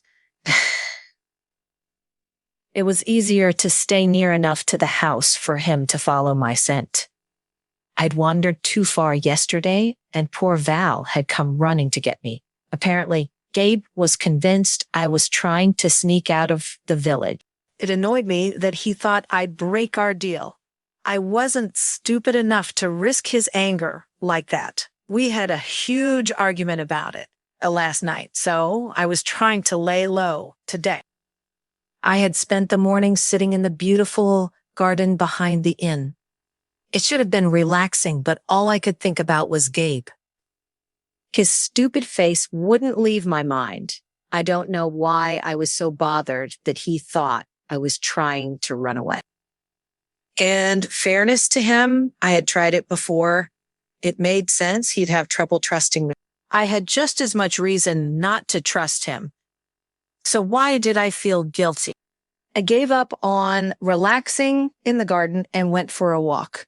That was when I started to notice the whispers and glares again. I was already in a bad mood, and this was doing nothing to make it better. I was irritated, and had I been more confident, I would have demanded to know what the problem was. Instead, I was resigned to accept the glares and pretend that they didn't bother me. It was middle school all over again. I looked at my feet as I walked, so I didn't realize that 2 girls had approached me until I was nearly tripping over them. Go home. One of the girls said I blinked in confusion and looked her over. She couldn't have been older than 14. You don't belong here, her friend added. She looked even younger. Excuse me, I said in shock. You heard us, the first girl said. She had sandy brown hair that she tossed over her shoulder as she fixed me with the most withering glare she could manage. Leave our alpha alone and go back to where you came from. Megan, a woman's panicky voice called out. I looked up to see an older woman rushing toward the girls with a look of mortification on her face. Oh. What's going on, I asked. The woman put herself between me and the girls and crouched to talk to them. You cannot talk to our future Luna like that. She scolded, apologize right now. No way. The second girl protested. She's trying to steal Gabe away from us. She's the one who should apologize. She jabbed an accusatory finger at me and glared. Steal Gabe? I asked. I have no idea what you're talking about. I'm sorry, the woman said again. Panic was evident in her hazel eyes as she looked at me. They don't know what they're talking about. I'll take them home. I promise this won't happen again. Well, hang on, I said, holding my hand up. I'm not mad. I just want to know what this is about. I don't understand. Don't play dumb. The first girl said, everyone knows that you're planning to take our alpha away to live in the human world with you. That's absurd. I said Gabe would never leave the pack. As hard as he was to read, it was obvious that nothing mattered to him more than his pack. The man worked day and night to care for them and address even the smallest issue in the village. I didn't think there was anything that could drag him away from them. The second girl said with an eye roll, that's why you should just give up and go home. The woman, who I guessed to be their mother, sighed deeply. They're just repeating rumors they heard at school, rumors that they should know better than to believe, she added, pointedly looking from one girl to the other. That's a stupid rumor, I said. I don't want Gabe to leave, and even if I did, he wouldn't. Who would believe something so crazy? I shook my head in disbelief. The girls narrowed their eyes at me, then looked at each other. You mean it? The second one asked, you really don't want him to leave with you? Why would I want that? Because you don't like it here, the first said. That's why you didn't come to the block party last week, or even the school fair yesterday. You don't want to spend time with the pack. She said it with such conviction that I couldn't help but smile. I leaned down and softened my tone. I'll let you in on a secret, I said. The girl leaned forward just a little. I could tell that she was interested, even though she was trying to keep the angry expression on her face. No one invited me. You weren't invited, their mother asked in surprise. No, I said, I stood up and looked at her. I didn't even know there was a party or a school fair. I'm not avoiding people on purpose. I shrugged helplessly, awkward. She looked conflicted. I wanted to ask her who she'd heard this rumor from, but I already had a pretty good idea of who started it. I would have to talk to Gabe about this. Estelle's games were getting out of hand. The woman bit her lip with uncertainty, then reached into her purse and rummaged around. There's a craft fair on Saturday, she said. It's nothing big, but it could be fun. She handed me a flyer with a time and address printed on it. I smiled brightly at her and took the flyer. Thank you. I'll be there. See, the woman said as she grabbed the girls by the arms and started to drag them away. I told you there was an explanation. You can't believe everything you hear.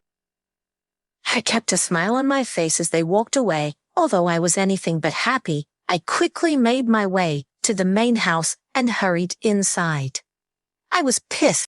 I followed the smell of citrus down the hallway to the parlor. I was about to push the door open when I heard voices from within. I stopped. I didn't want to interrupt Gabe in the middle of a meeting. As I hesitated, I heard a familiar voice speaking from inside. It was Charles. The unrest in the pack has only increased since she arrived, he said. The latest rumors are distressing to say the least. An unfamiliar male voice agreed. I told you already, Gabe growled. She never asked me to leave the pack. Even so, the voice continued. The fact that the rumor has gained so much traction shows the unease the pack feels about this girl. Oh, shut up, a woman said. It sounded like Mama Estelle is a gem. You're being prejudiced. I won't deny that it bothers me that the girl was human, raised, the man's voice said. But that's not the reason we're here. Isn't it? Gabe demanded. A hush fell over the room, even from the hallway. I could sense the anger in his tone. Alpha, the unknown male voice said, we aren't trying to insult you. No, just my mate, he said angrily. The constant insults toward her are wearing on my patience, he growled. I want to know who started this ridiculous rumor. My heart swelled a little. He was defending me. I thought he would be mad at me for this, but he was speaking up for me. I understand your anger, Charles said, but Gabe, you must consider the way her presence is impacting the pack. She's been here for such a short amount of time. How is Estelle to blame for the way the pack is treating her? Not one of you has bothered to introduce yourselves. Ma'am, in a scolded. We are the elders. The pack looks to us for guidance. How should they interpret your coldness toward the girl? You are just as much to blame for this as whoever started the rumor. We don't all have the time to play games all night. Charles replied. Enough. Gabe shouted. The room went quiet again, even when it wasn't aimed at me. His yelling made my heart rate double. That baritone of his was like a crashing wave when he was angry. Nip this in the bud, he commanded. No excuses. There were grumblings from within. I moved away from the door and sat in a chair across the hall. Gabe was furious, but Charles was right. My presence had caused him nothing but trouble since I'd arrived, even if it wasn't my fault. I thought about my recent encounter. The anger that those kids had on their faces before was alarming. They clearly loved Gabe fiercely, and the thought of me taking him away had emboldened them enough to approach me. There was so much at play here that I didn't understand. I felt guilty that I was causing Gabe problems, and I felt guilty that those kids were so upset. The door opened, and Charles and another older man walked out. They sneered when they saw me there. I lowered my eyes. Mama Ida patted my shoulder reassuringly. Don't you worry, sunshine, she said. This will blow over. Estelle, Gabe called. Mama Ida smiled at me and walked away. I stood and walked into the room. I was nervous. Gabe was still visibly angry. I'm sorry, I said softly. I just found out this was happening. I was coming to talk to you about it. Don't apologize to me unless you've done something wrong, he said sternly. I clasped my hands in front of me and looked down. I really didn't know what to do in a situation like this other than apologize. Okay, I said softly. How could such a ridiculous rumor even start? He fumed. He slammed his palm into the table and I jumped. I hesitated. I didn't want to start more drama. Estelle was a very involved member of the pack, and I didn't want it to seem like I was creating more issues. I don't know. No, he said. He walked over to me and grabbed my chin. I looked up at him. I will find out who started this, and they will be punished. The rage in his eyes was chilling. I wanted to protest, but I was afraid to anger him further. I'm sure it will blow over, I said meekly. I didn't believe it. Without warning, Gabe leaned forward and kissed me despite his anger. It was soft and gentle. It was also full of desire. I gasped as the touch sent electricity zipping along my nerve endings. I couldn't tell if I wanted to push him away or pull him in. When he pulled back, I was breathless. No one disrespects my mate, he growled. This part has ended. Thank you for listening. If you would like to continue listening to the next part, please let me know by leaving a comment.